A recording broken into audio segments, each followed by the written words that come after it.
Num piscar de olhos, um trajeto comum para Paris em um dia de semana se transforma em um pesadelo acordado.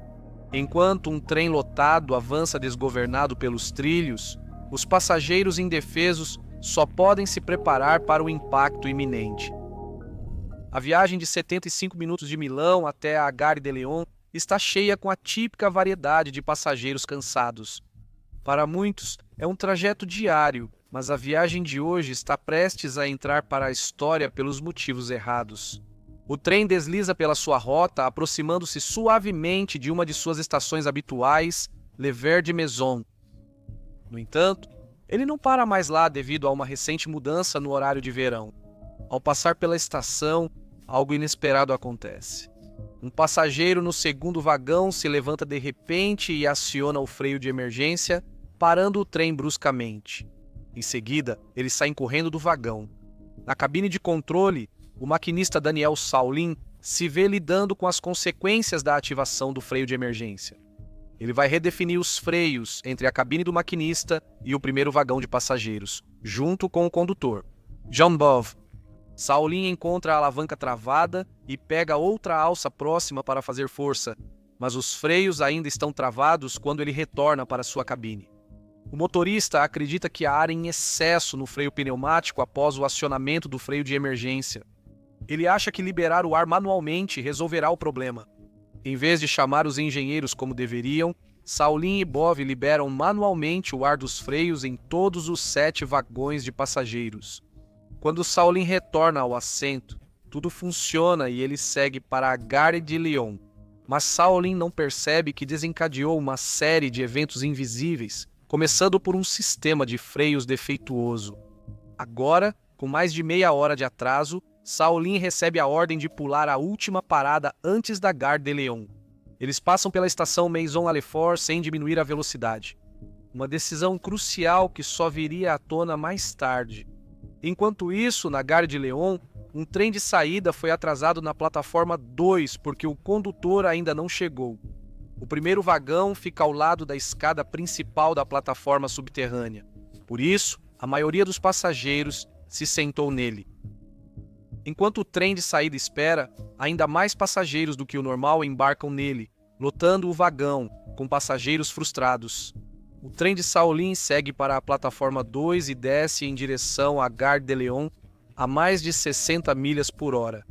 Um sinal de alerta pede ao maquinista para reduzir a velocidade, sinalizando a descida iminente para a estação. Mas ao acionar os freios, ele faz uma descoberta horrível. Eles mal estão funcionando, reduzindo a velocidade do trem de 96 para 45 km por hora.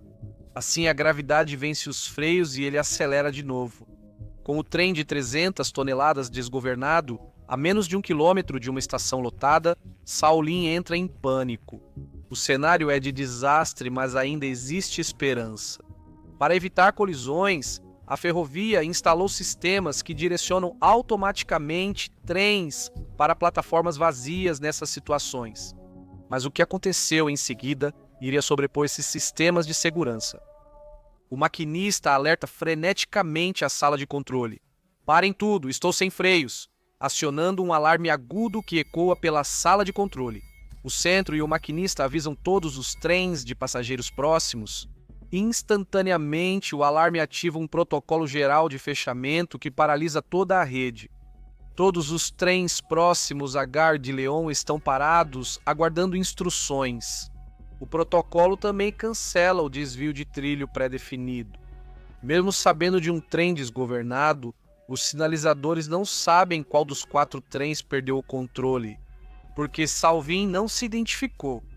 Percebendo a catástrofe que se aproxima, Saulin sai da cabine e leva os passageiros para o último vagão para se prepararem para o impacto.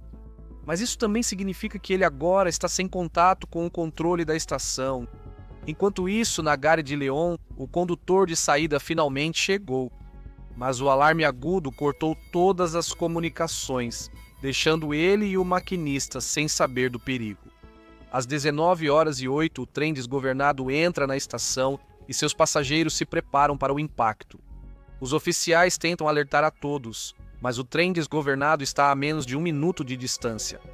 Faltando segundos, é feito um chamado para evacuar o trem na plataforma 2. O maquinista e alguns passageiros pulam a tempo, mas o condutor do trem que partia permanece corajosamente a bordo para transmitir a mensagem de evacuação. Enquanto o trem de Salim avança em alta velocidade em direção a eles, o trem desgovernado colide violentamente de frente com o trem de passageiros que estava esperando. No impacto, a locomotiva se dobra, atravessa os vagões e destrói as prateleiras de alumínio dos carros. A cena é devastadora. A colisão deixa 2 vagões parados amassados como uma lata, enquanto a locomotiva do trem desgovernado fica presa em um dos outros vagões. Os espectadores assistem enquanto a força da colisão faz os vagões dos trens se dobrarem para cima, atingindo o teto da estação, resultando em cenas horríveis. Os primeiros socorristas chegam em 10 minutos encontrando civis, fazendo o possível para ajudar em uma situação esmagadora. Os passageiros do trem de Solim conseguiram escapar com ferimentos leves, mas mais de 60 pessoas que estavam no trem do parque sofreram ferimentos graves. Vários foram removidos com equipamentos de corte e levados ao hospital. Tragicamente, alguns só se libertam deixando membros para trás. Enquanto socorristas separavam os trens, parisienses questionavam como os protocolos de segurança falharam de forma tão grave e o que causou a tragédia. Uma investigação tentou responder a essas perguntas, focando em por que os freios falharam, por que as medidas de desvio não funcionaram e por que os passageiros ficaram sem saber de nada. A princípio suspeitou-se de terrorismo. As suspeitas cresceram quando os investigadores acharam a válvula do tubo principal de freio fechada. Isso cortou o fluxo de ar comprimido, tornando os freios inúteis para todos os vagões atrás da cabine do maquinista. Apesar da suspeita de terrorismo, investigadores achavam que só alguém com conhecimento do sistema de freios faria isso. Eles rapidamente focaram em encontrar a pessoa que puxou o freio de emergência, pedindo ao público que ajudasse a identificá-la. Eventualmente, uma mãe de 21 anos se apresentou. Ela estava no trem para buscar seus 3 filhos na escola. Mas, sem saber que o trem não parava mais em Le Vermezon devido ao novo horário, ela puxou impulsivamente o freio de emergência para evitar que seus filhos pequenos esperassem sozinhos. As ações dela foram consideradas irresponsáveis, mas não maliciosas, e ela foi multada por puxar o freio de emergência. Porém, uma análise detalhada de entrevista anterior com Salim revelaria detalhes cruciais. Após o freio de emergência ter sido acionado, ele tentou resetar o freio de emergência na parte traseira do primeiro vagão, colocando a mão no freio principal, válvula tubular para mais alavanca. Ao fazer isso, ele acidentalmente fechou aquela válvula crucial sem nem perceber. Mas isso, por sua vez, levantou questões sobre como exatamente o trem voltou a se mover.